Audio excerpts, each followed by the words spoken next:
So this is the question we did, and we found the compound. Now opposite of this one.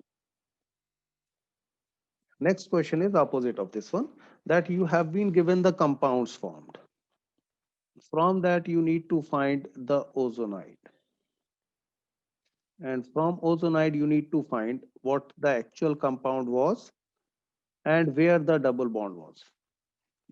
So you know the carbons which have double bond, they form ozonide in such a way that this bond is removed and ozonide is formed like this. Okay? And whatever is attached to carbons, that remains there.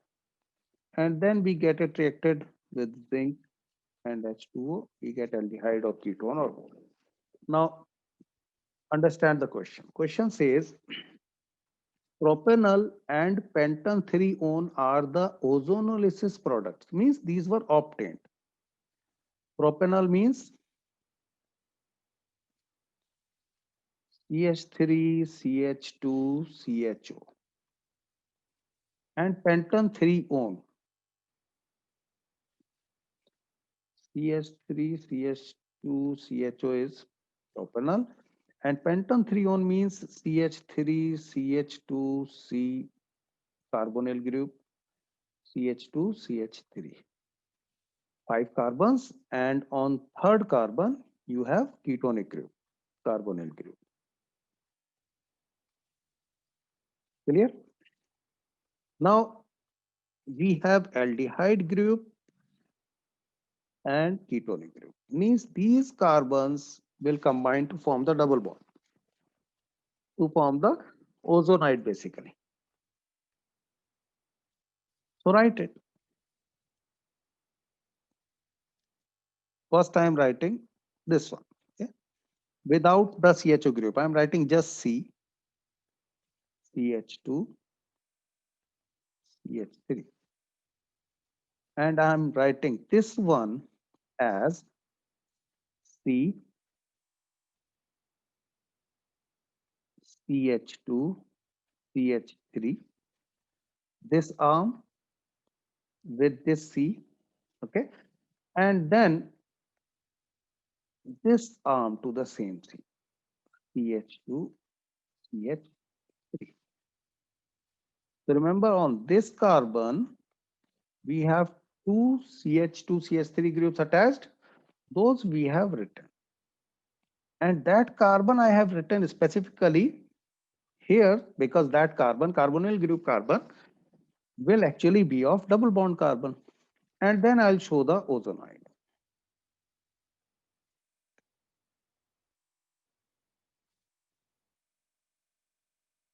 And we remember that we will obtain these two compounds when we get this ozonide reacted with zinc and water. Before that, there was ozonolysis, reaction with ozone. And how the ozonide was obtained? Because we had a double bond here. And we removed that double bond and created ozonide.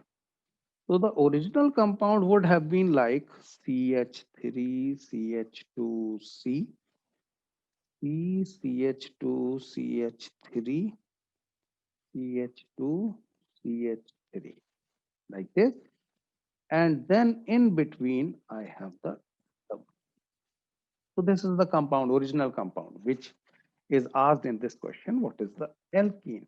This is the alkene. And if I name it, I'll start numbering from right side. Why from right side? Because double bond is just in the center. Okay. But right side has chain towards it.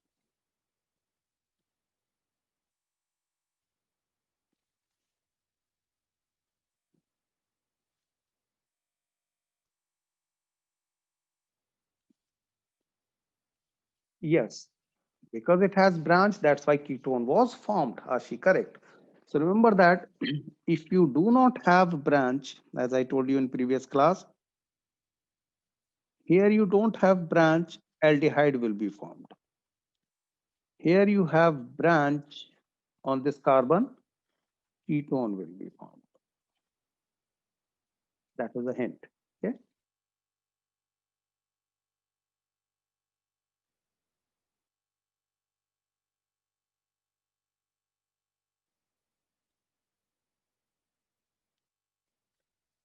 Clear?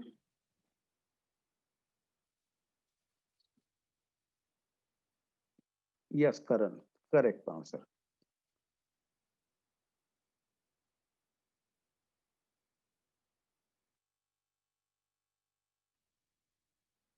So tell me the IUPAC name of this compound.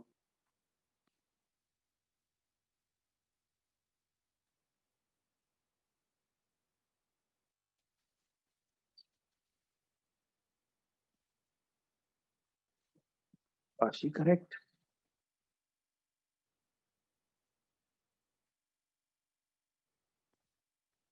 Everyone, tell me the answer. And also tell me whether you got the idea or not how to solve such questions. And as I told you, words reaction, words fatigue reaction, and ozonolysis. At least one question you will get from this section. Okay. Arohi, correct. Shashwat, the position of ethyl group not correct. Shivangi, correct. Good. Got the idea as well.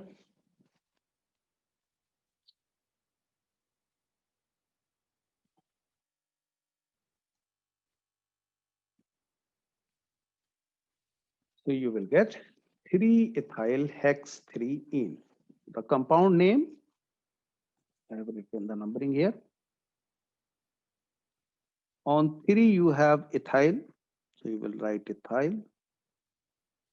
Then you have 6 carbons with double bonds. So it will be hex 3-ene.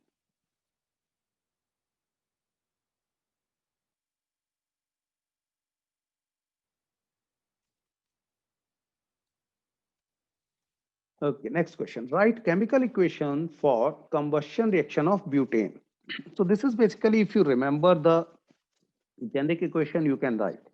For any combustion reaction, the generic equation is CXHY plus X plus Y by 4 O2 gives you XCO2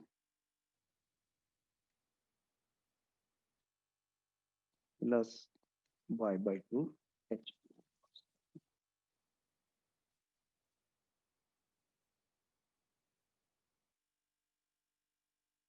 Yes.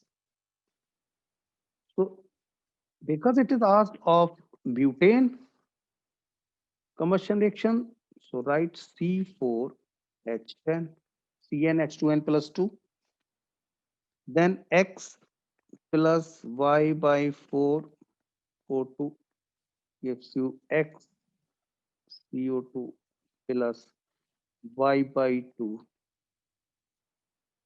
H2O. So it will be C4H10 plus Y by 2 to 8 plus 5, 13 by 2 O2 gives you 4 CO2 plus 5 H2O. But because normally we don't have fractions here, so multiply everything by 2. It means it will be 2C4H10 plus 13O2 plus 8CO2 plus 10H2O.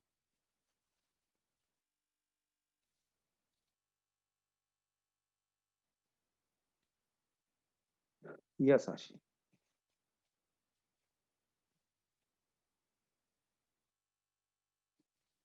You can write down, you can write any combustion reaction for any hydrocarbon.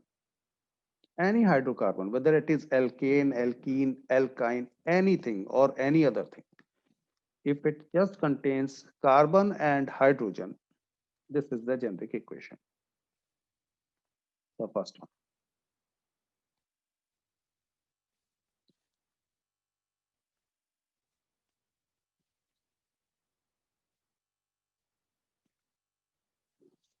And one more thing that you have to write heat because combustion is exothermic. So good to write that heat will be generated.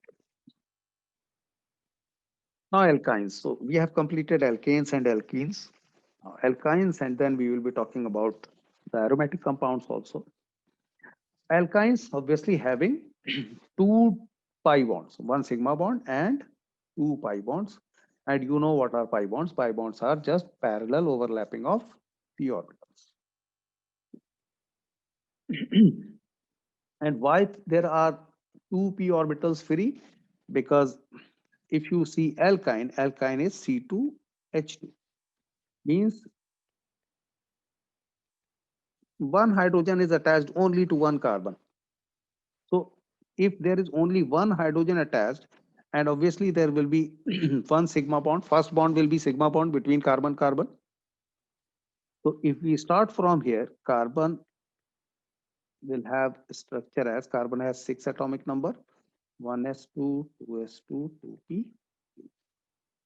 So 2s2 and 2p2 will be like this.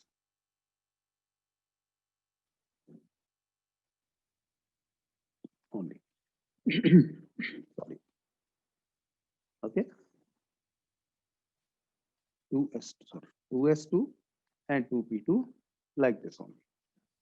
And because there are only two arms required, means only two hybrids required, means only S and only P. So one S, one P will form SP hybridization. The remaining, these will remain as P. So these two will be involved only in SP hybridization, not the remaining P. This one S and one P. These two remaining, that is the one on left carbon and the one on right carbon, these two will be parallel. These will form one double bond. And another p orbital on left carbon and on right carbon, they will be parallel. They will form another pi bond. So two pi bonds by two p orbitals free in each carbon atom.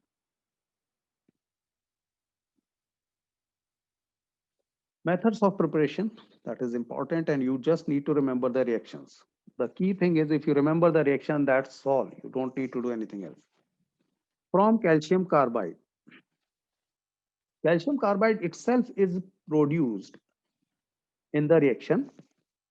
Otherwise, it is not very stable. So the first step is just extra step here. You might see that instead of calcium carbide, we are using calcium carbonate. It is because calcium carbonate is used to obtain quicklime.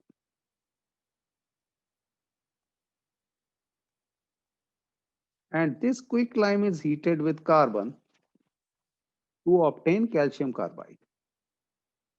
So main reaction is this one.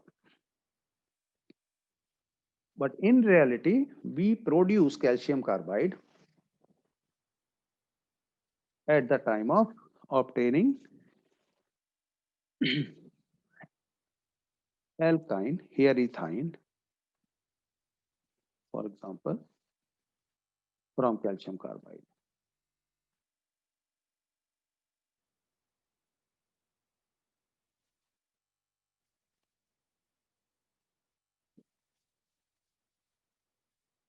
Just note down the reactions. In this reaction, we also get slaked lime as byproduct, which is useful for us. So this process gives us two useful products, ethine as well as slaked lime.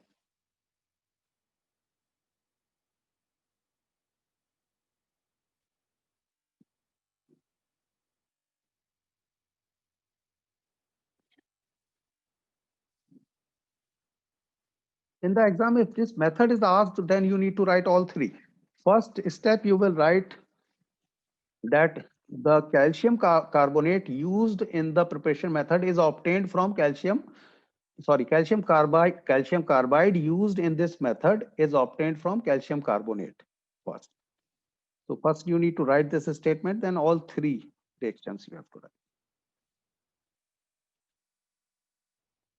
Next, from vicinal dihalide. And you know what is vicinal dihalide? Vicinal dihalides are those ones which have halides on adjacent carbons.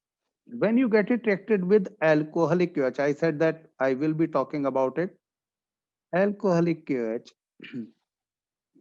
we get alkene.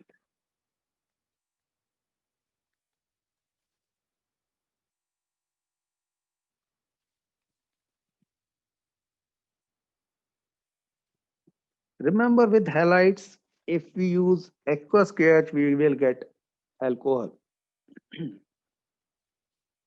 Here we are using alcoholic KOH, which is also known as alcoholic potash. We get alkenes. So first, it is basically not alkene, alkene bromide. And remember, this is basically one good conversion method where you need to remember both the steps. The alcoholic KOH will not convert the vicinal dihalide directly into alkyne. Okay. First, it will convert it into alkene halide. And then we will have to use NaNH2. That will result in alkyne.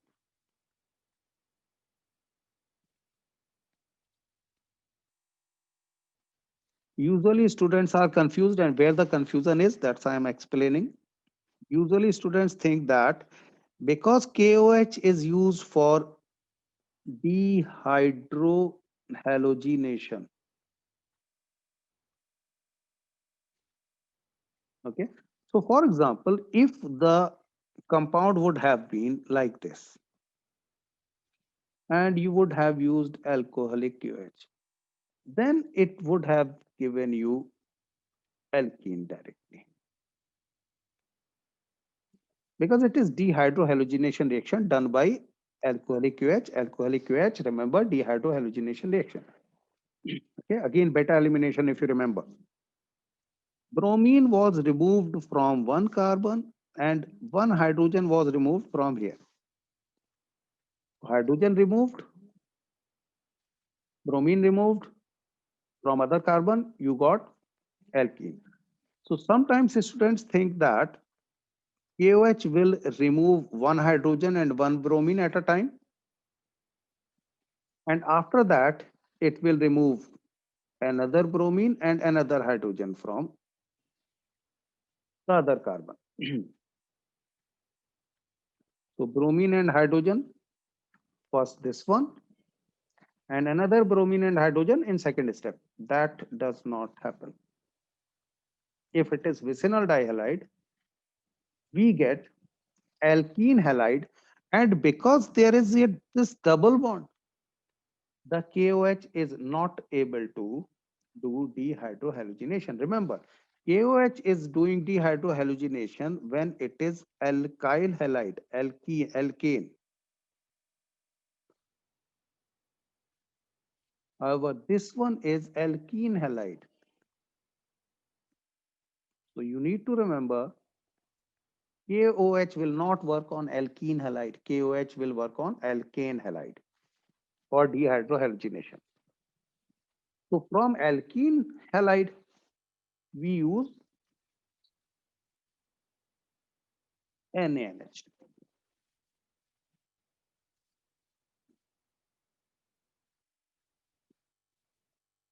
Okay. You need to be careful. Many a times students make mistake here. Next, from tetrahalides. Tetrahalides means there are four halogens. Two here, two here. We simply use zinc dust and we get alkyne. It is similar to obtaining alkenes from vicinal dihalide. If you remember,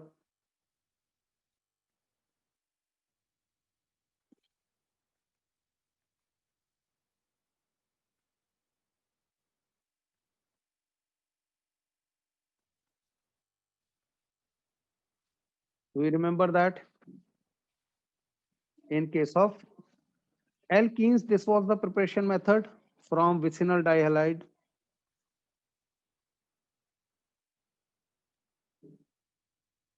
We did in previous class. Yeah. So only one bromine was there. So these bromines were removed by zinc. In this case, there are two bromines. Those will be removed by double the zinc, and we will get alkyl. Good.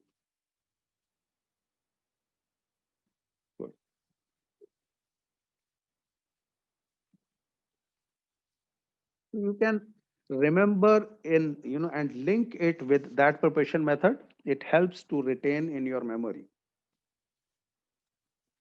This is very good way to retain. If you link one thing from other thing, then you will be able to retain. Next, preparation of higher alkynes from lower ones.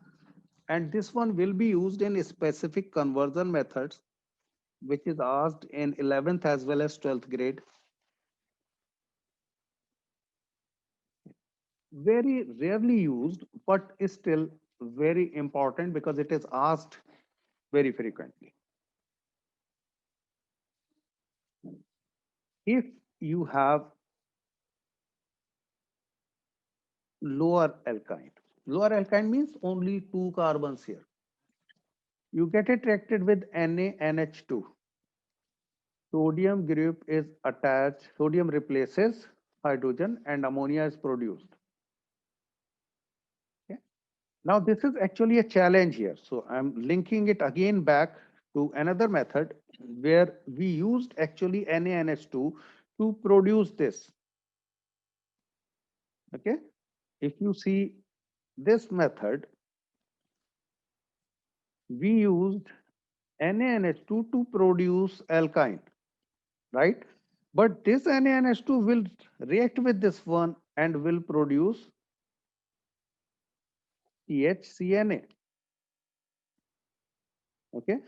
So what happens as soon as ethine is produced, this is a gas, okay, this is collected somewhere else so that it does not react with NaNH2.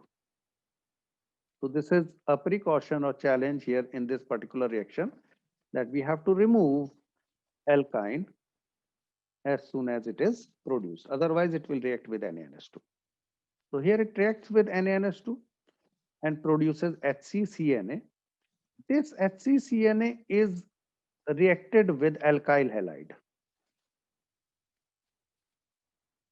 This is alkyl halide.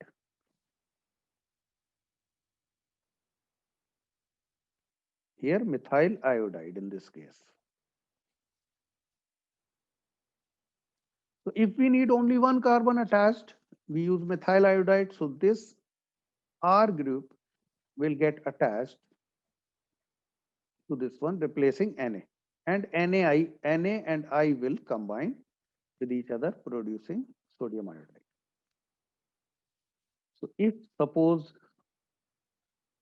we want to have HC bond C CH2 CH3, then in the same reaction, that is first reaction will remain same, but in second reaction, instead of using CH3I, we will use CH3CH2I.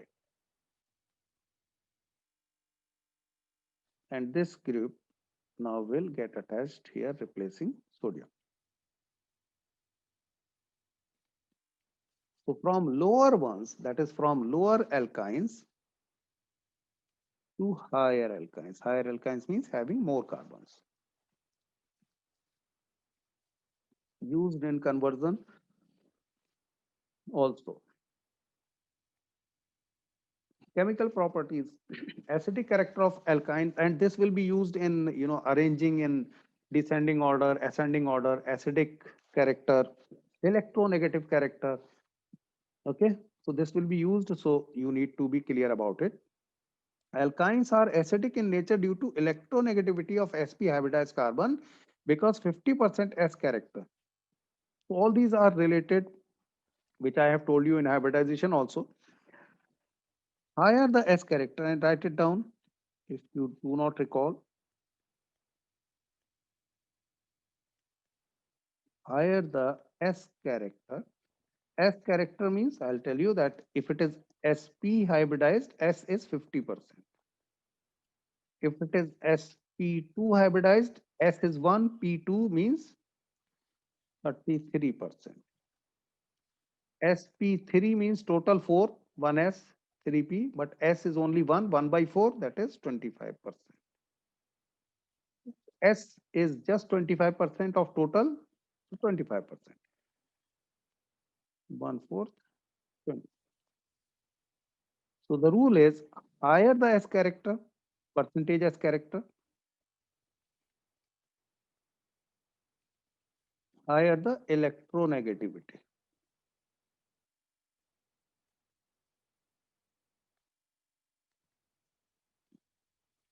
Higher the polarity.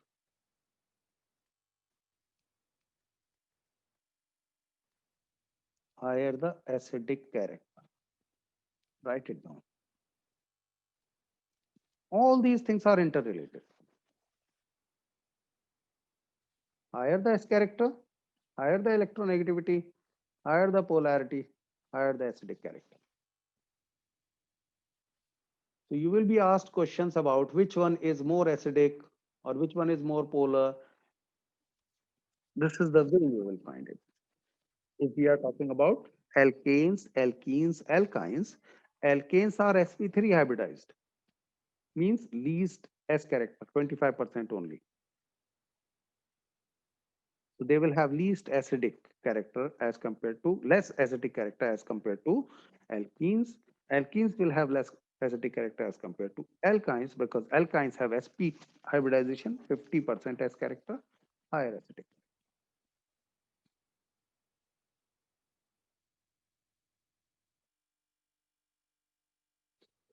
Karan, yes, you can take. I think probably your question was related to this one. You can take any, but as you know that iodine is a better leaving group, that's why the reaction with the yield will be good if you take iodide. So that's why iodide is taken here.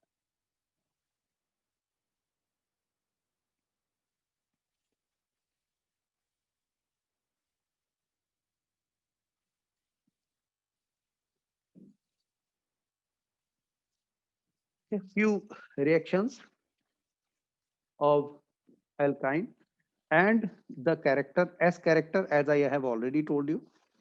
First one is about S character. So alkyne will have greater S character or acidity as compared to acidic character as compared to alkene. Alkene will have greater than alkanes. Second one, this one is that in excess of sodium, you get both hydrogens replaced by sodium, both hydrogens of alkyne. So difference here, remember, just if we are using NaNH2, there is one sodium, one hydrogen will be replaced, ammonia will be evolved. If we have just sodium, it will be in excess. Then both the hydrogens will be replaced and hydrogen gas will be evolved. Not ammonia, because we don't have NH2 here, just sodium. Then very important method for unsaturation, Cu2Cl2 with ammonium hydroxide, it gives you brick red precipitate. Remember here also metal is replacing both the hydrogens. Reaction is different from the second one, but the product is similar. Because you get brick red precipitate, it indicates that you had triple bond there. Similarly, if instead of cuprous chloride, you use silver nitrate and ammonium hydroxide, then again hydrogens are replaced by metal. Here you get white precipitate. This is again a test. Okay. So this test is used to distinguish between alkynes and alkenes. Okay. Or alkanes. Okay. It is also used to distinguish between terminal alkynes, that is but1-ine, and non-terminal alkynes. So remember, if you see here, this one, this test specifically gives the brick red color or white precipitate if alkyne group is at the end. So here alkyne group is towards the end from both carbons.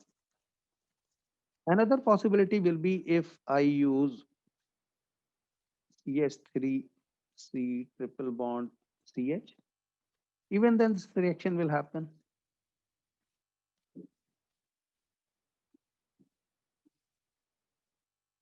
Okay. So here Cu will be attached here in this case. Okay. This will be, it will replace both methyl group and hydrogen group. But suppose you have triple bond in the middle, it is not in the terminal, on the terminal carbon. Then this test, this reaction will not take place. So it means you won't get brick red precipitate or white precipitate. So it will also, you can use this also to distinguish whether the triple bond is present at terminal carbon or not.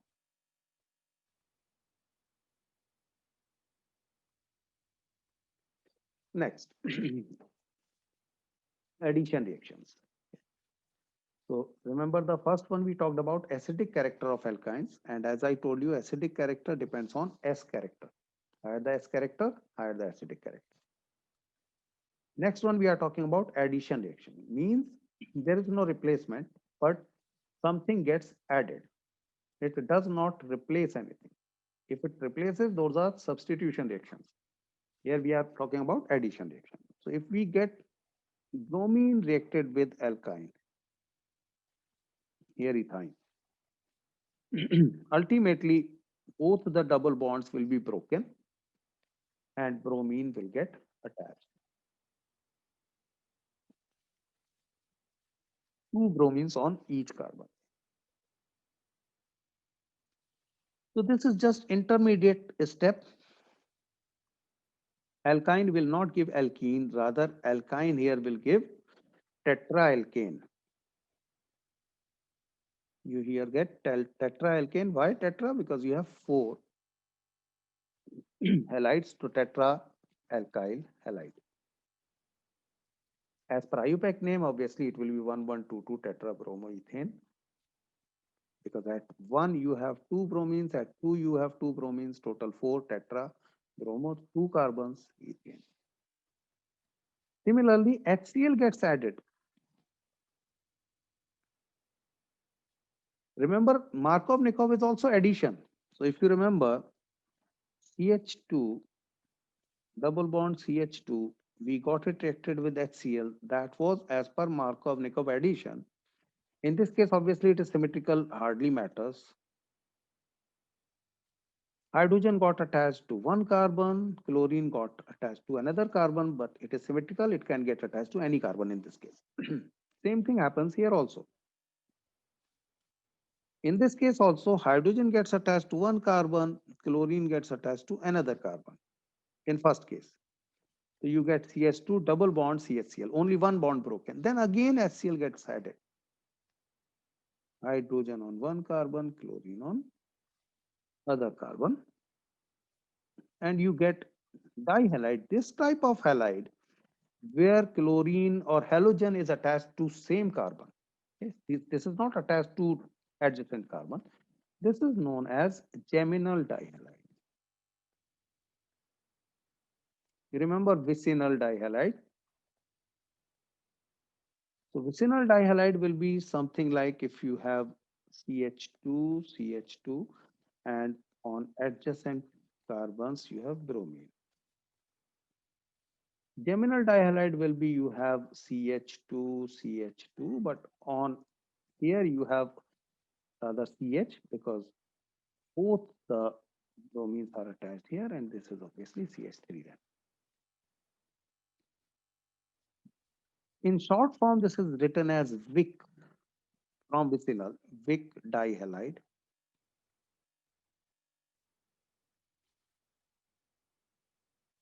And instead of geminal, this is written as gem dihalide. The difference is very simple. In vicinal, both are on adjacent. In geminal, both are on the same carbon. So this is one of the methods for preparation of geminal dihalides also from alkynes, geminal dihalide.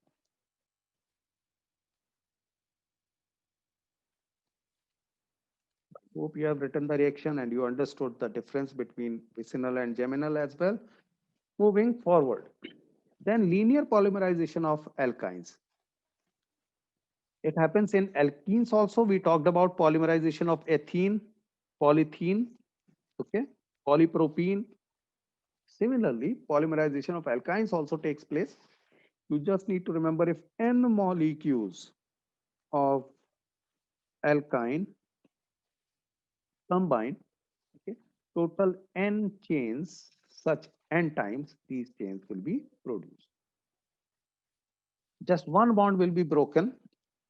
In case of alkenes, there was only one pi bond that was broken. Here we have two pi bonds, but only one will be broken because only one is required to chain. Okay? Because it is CH, CH. If one is broken, then one electron will be available in another one also. If one bond is broken, one electron will be free, and these two electrons will combine. Only one pi bond is broken. Remember, if it is polymerization by alkynes, polymer contains the double bonds, one less. If it is polymerization of alkenes, the polymer contains single bonds. Now, a few important points. Polyacetylene or polyethylene, this one is polyethylene, okay, is a conductor of electricity. So we might think that polythene, it looks like polythene, okay. Polythene is not a conductor. Polyethylene is a conductor of electricity. These films of polyacetylene or polyethylene, okay, same thing, can be used as electrodes in batteries. These films are good conductors, lighter and cheaper than metal conductors.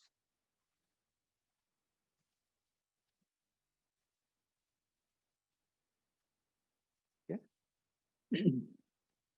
Although not in very much use, but these are good conductors. Not as good as the metals, but very good conductors. Cyclic polymerization, this is something which I told you at the time when I talked about that when we get, rather, if you remember it, I had drawn the hexane like this. This is hexane, N-hexane, written like this. Okay. And we got benzene. And then I asked if you want toluene, then we needed a branch. Now tell me, what were the conditions here to produce that? Similar to that one, this is another way to convert alkyl into aryls. This is known as cyclic polymerization. My question is, in the case where I discussed that N-hexane gets converted to, let's be simple, N-hexane to benzene. What was the condition there required to convert N-hexane to benzene.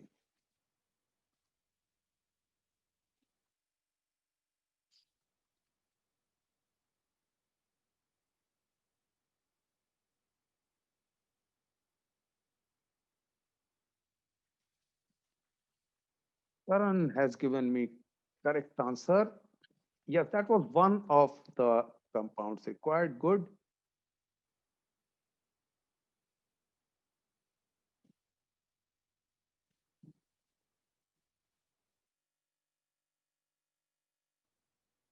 Okay.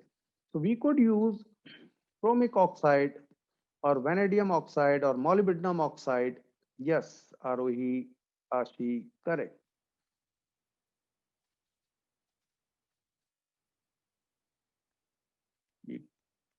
Pr2O3 or V2O5 or molybdenum oxide at high temperature above. Uh, Suhina, yes, correct. However, just check the temperature. Pressure range is correct, 10 to 20 atm. Probably temperature, you need to check. Yes, good. Very high temperature, approximately 800, but accurately it is 773 K. 10 to 20 atm pressure and 773 K temperature, you get benzene. Here also you get benzene. So again, I have related both the reactions so that you can interrelate and you will be able to retain. Both cases you get benzene. In first case, you get benzene from N-hexane. In second case, you get benzene from alkyne, ethyne here. So you just pass ethyne from the red hot iron tube. That's it. It gets converted to benzene.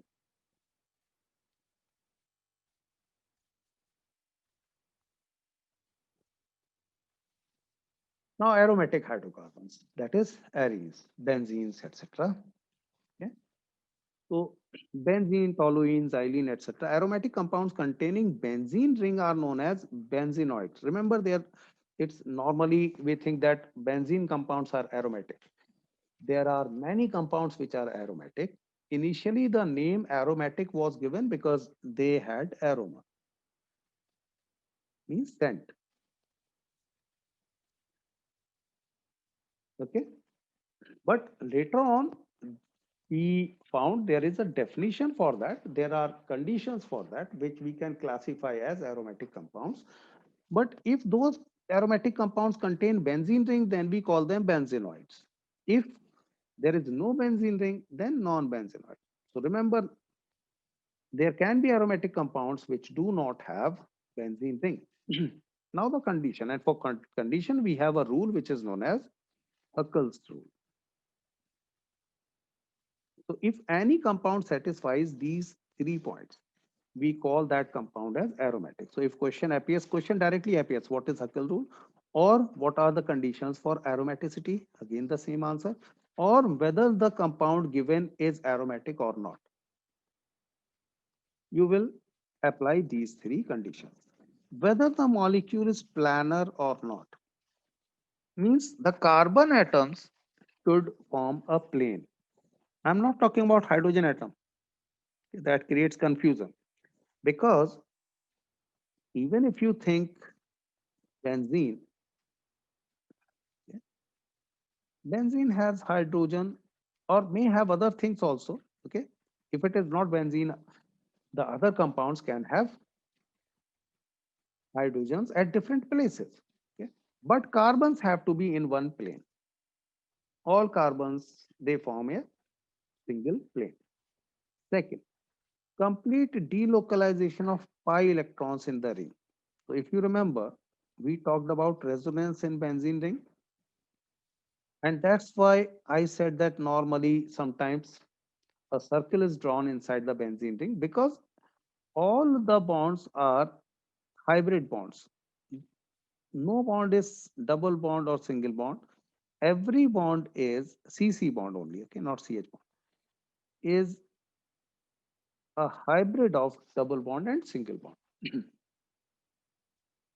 It means the pi electrons are not localized. If the structure would have been just like this, then yes, we could have said that pi electrons are localized on one carbon, okay, or the other carbon. But because there is pi bond here also, here also, here also, we can't say the electrons are on which particular carbon. They are delocalized. They are not local to any carbon. So it means mostly there will be resonance. Next, and the most important one, which will help you to find, in many cases, this will actually help you to answer the question most of the times, whether it is aromatic or not. Presence of 4n plus 2 pi electrons. The number of pi electrons will always be 4n plus 2, where n can be 0, 1, 2, 3, etc. Now, here is the point. If you have n equals to 0, for n equal to 1, obviously you will get 4 plus 2, 6 pi electrons. And in benzene ring, if you see, there are 6 pi electrons, 2, 2 electrons, 2 electrons, 6 pi electrons. But if you have 1, 0, n equals to 0, you have just 2 pi electrons. It means aromatic compound, there can be aromatic compound which has only just 2 pi electrons.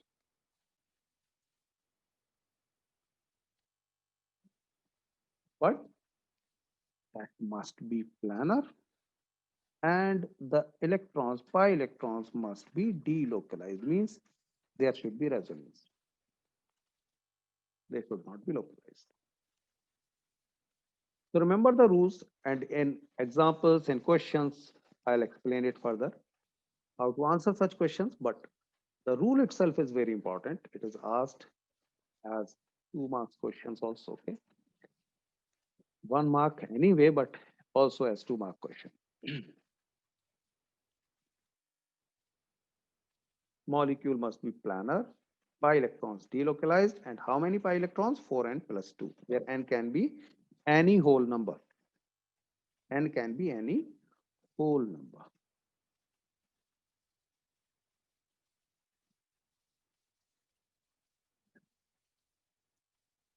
Now, preparation of benzene from alkynes, you already know. This one we have just talked about. Benzene can be prepared from alkyne if you pass it through red hot tube.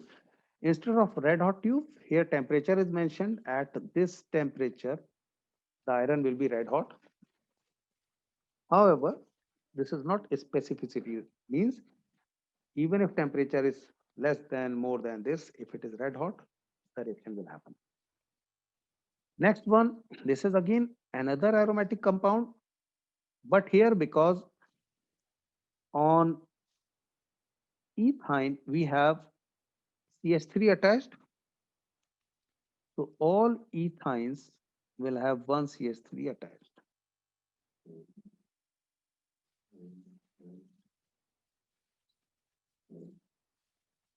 In first case, there was only hydrogen, but in this case, one carbon has, now understand it in this way, one carbon has hydrogen, the other carbon has methyl group attached to it. That's what is happening here in this case. Here it is hydrogen and methyl group with this CP. Hydrogen, methyl group. Hydrogen, methyl. They combine. Okay, so these type of variations can appear in your examination. You need to be clear about it, that if it is, for example, instead of CH3, it is C2H5, C2H5 will be attached here. On one carbon, hydrogen is there, on other carbon, CH5 is there. So IUPAC name 135 trimethylbenzene. Common name is mesitylene.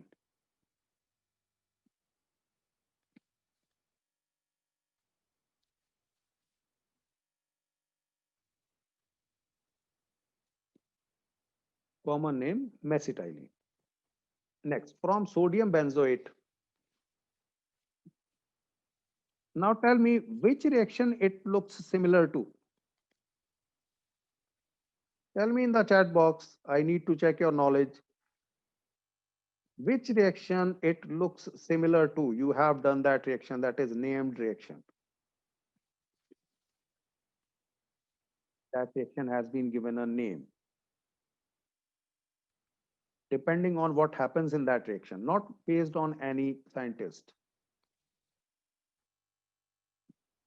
Tell me which reaction it is similar to.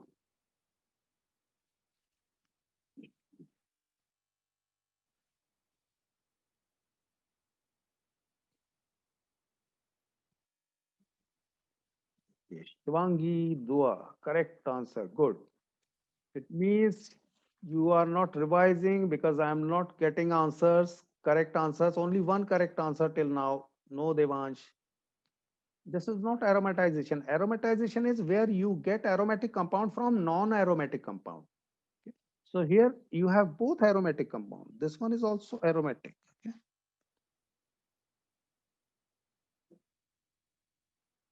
This one is also aromatic. So this is not aromatization. Okay. So if you can't recall, let me tell you, yes, Karan, correct, that it looks similar to decarboxylation reaction. Decarboxylation reaction, do you remember? CH3 COONA plus NaOH CaO, we called it soda lime. You remember only caustic soda worked, CaO was the catalyst, and we got alkane of one carbon less and Na2CO3. You remember that? Decarboxylation reaction.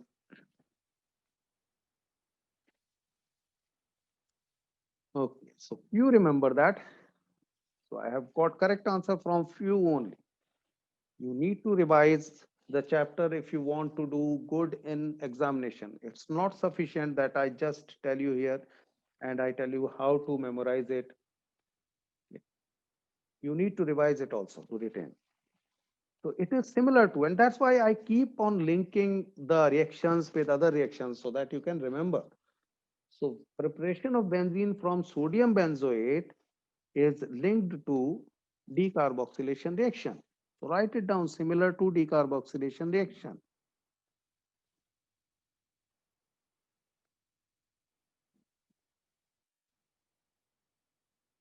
Okay, and it is actually decarboxylation reaction. Okay,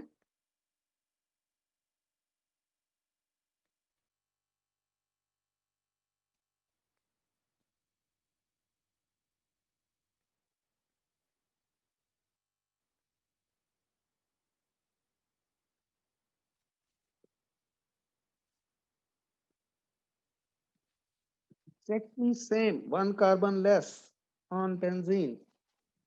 So this carbon goes away. Preparation method of benzene. Next, from phenol, very important action for conversion also. Very, very important action. Okay. When I say important means it will be extensively used in conversions in 12th grade. OH group is replaced by hydrogen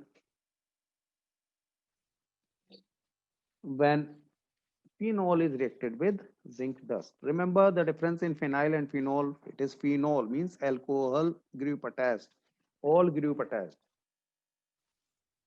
It is not alcohol, it is phenol.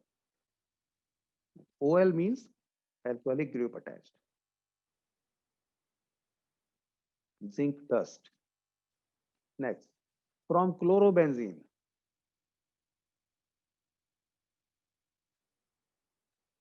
Chlorobenzene, you get it reacted with nickel aluminum alloy and caustic soda.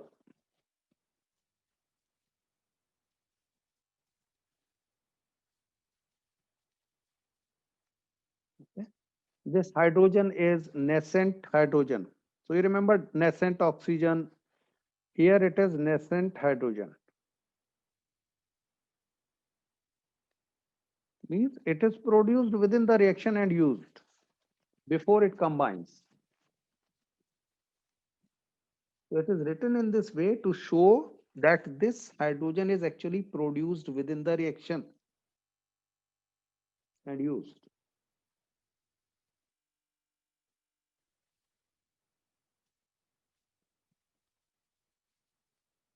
This is a reduction of chlorobenzene to benzene. This is a reduction reaction.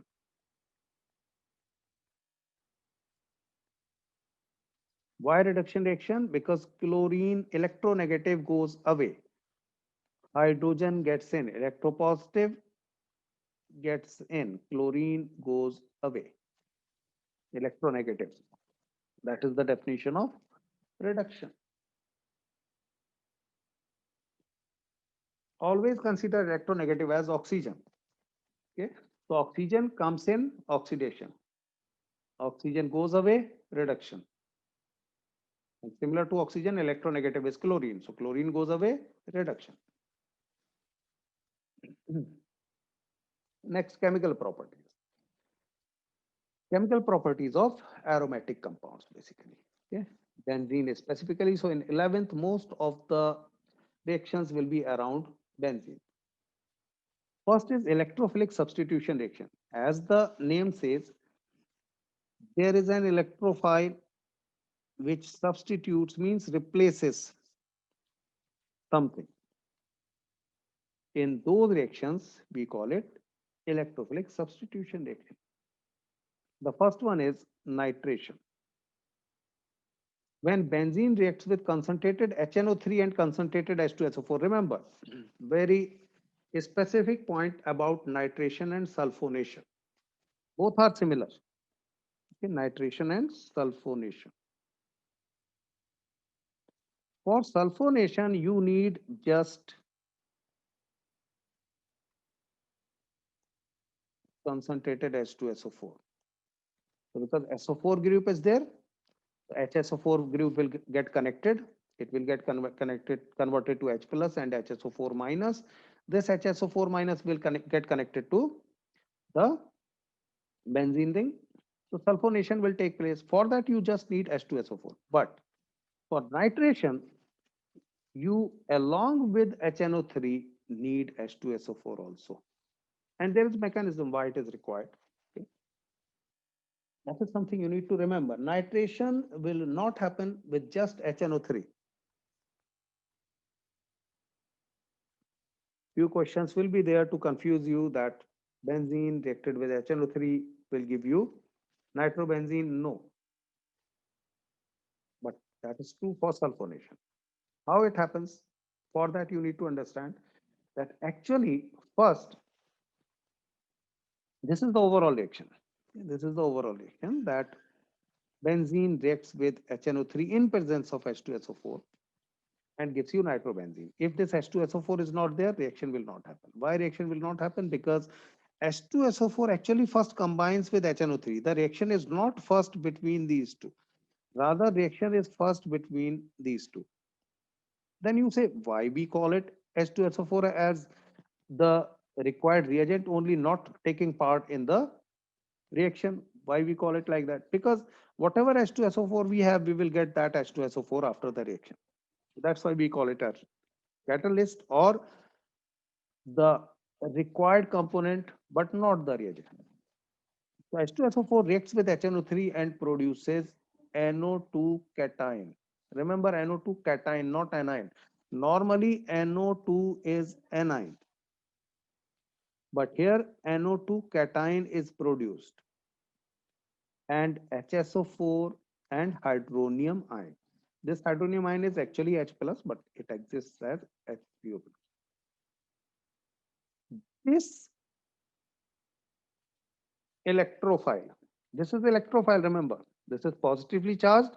It is looking for electrons. Okay. This electrophile attacks on the benzene ring carbon. This double bond gets broken. If this double bond gets broken, this carbon gets electrons. Now it has the electrons, that's why this. Now remember that it already had hydrogen here, which are not shown. So it gets converted into this form. Because this bond broken, this bond, and the electrons were transferred on the right side, the left side got positive charge because it lost its electron. This carbon lost its electron, that's why gained positive charge.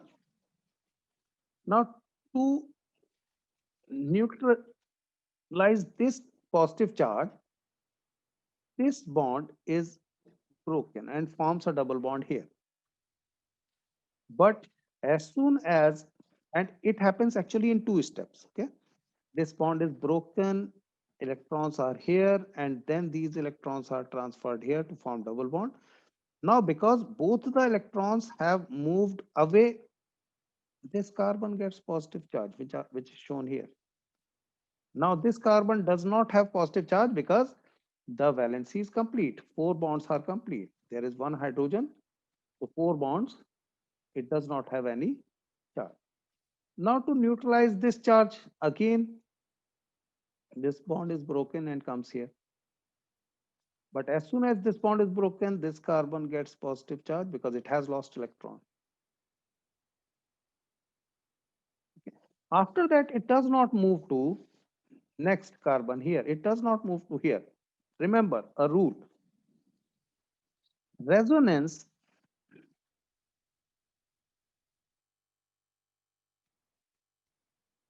breaks at sp3 hybridized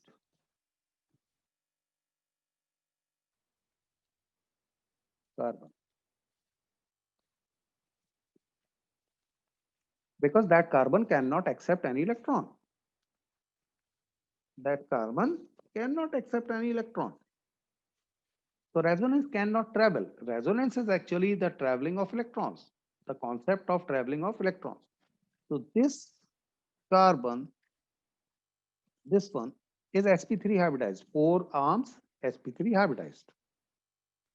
So the bond cannot further move to this place because the moment bond comes here, these two electrons will try to move here, okay? And that is not possible, okay? Or it cannot lose. It does not have double bond. So I'm explaining it in the same way as I explained here. So remember, double bond moved here. Then double bond moved here. Now, is there any double bond here which can move here? No, there is no double bond. Why there is no double bond? Because this is sp3 hybridized. So that's why there is partial resonance.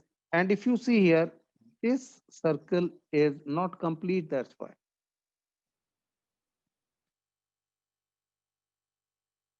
Okay, this circle is just half. This is known as partial resonance. Then it starts traveling back, okay, from here to here in a similar fashion as it did from here. So double bond moved here. Now it will move from here to here. That double bond will move here to neutralize this positive charge. Then positive charge will be attained here.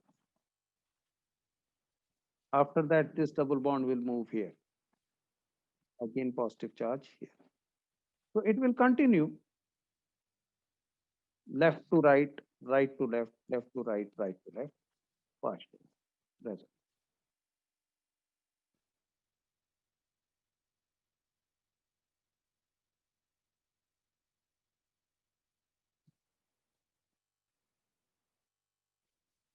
Okay, Ashi, I'll share the video link. Okay. So this is partial resonance. And then what happens? It combines with HSO4, which was produced here in this case. Okay. So this hydrogen combines with HSO4 minus, and again you get H2SO4. So whatever H2SO4 you used, you get H2SO4 back, and you get nitro NC.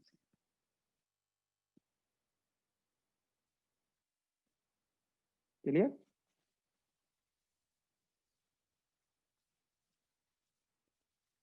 So mechanism normally is not asked, but if it is asked, quite a few students lose marks.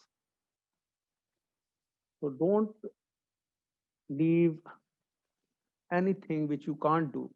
Okay.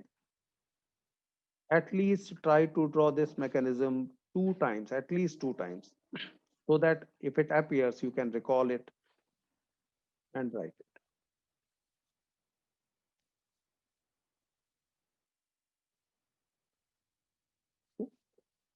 So this is nitration. And why H2SO4 is required? If you are asked the question about mechanism, this is the answer. If you are asked about why H2SO4 is required during the nitration of benzene, this is the answer. Same answer. You need to just explain the mechanism.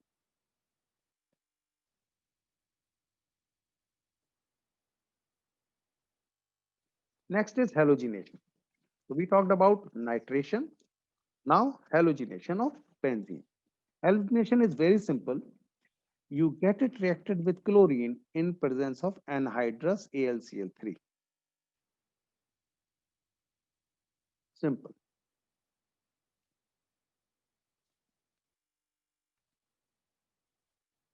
Okay.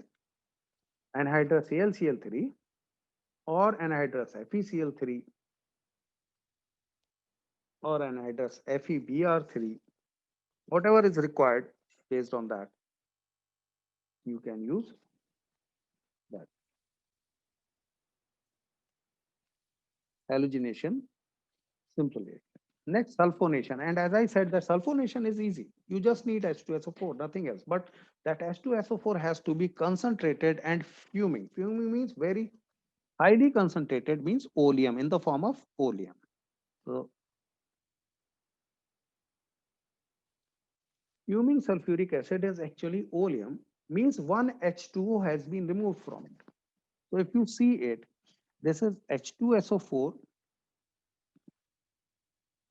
plus H2SO4 minus H2O. If you remove one H2O from one molecule of H2SO4, you get H2 removed, and instead of O4, you will have O3.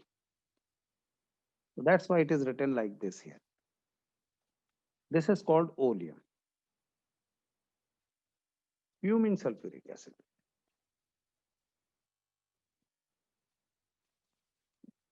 H2S2O7. So normally oleum formula is written like this: H2S2O7, oleum, fuming H2SO4. You heat it, you get benzene sulfonic acid. Means HSO3 is attached to the benzene. The reaction is very simple, that H2SO4 gets converted to H plus and HSO4 minus. This HSO4 minus gets attached to, okay, as HSO3, not HSO4, because the sulfonic group is HSO3, not HSO4.